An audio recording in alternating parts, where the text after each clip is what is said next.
Inside the home, disease-causing mosquitoes commonly breathe in ornamental and other containers, plant pot trays and plates, and plastic sheets. Outside the home, mosquitoes can breathe in drains and discarded containers. The virus that causes dengue fever and Zika are carried by the aedes mosquito through a simple bite by an infected mosquito.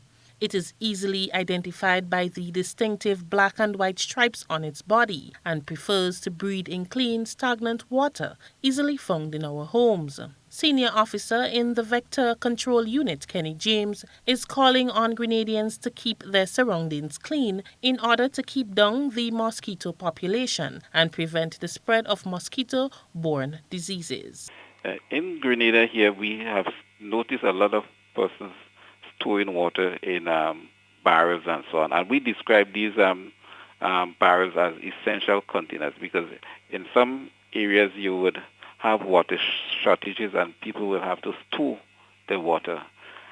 We encourage them to do it in a way such that it will prevent the breeding of the aedes aegypti mosquito. And one way of doing that is by covering your barrel with a mesh or some sort of cloth, clean cloth, so that it would not allow mosquitoes to enter and breed. So we are advising persons at this time to be careful, ensure that the surroundings do not have water holding containers, anything that can collect water, because that would provide a source for mosquito breeding.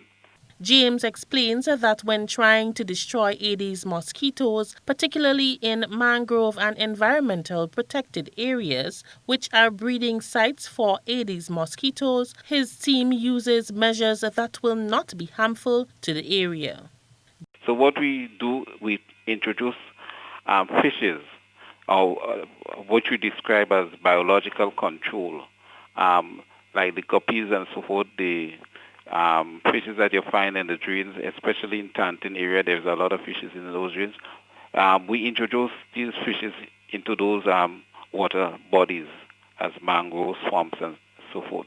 However, there might be times we may have to do some treatment. James says his unit will start their fogging process from Monday and the schedule will be made public so that people can know when their area will be fogged. For GBN News, I am Rina Pear reporting.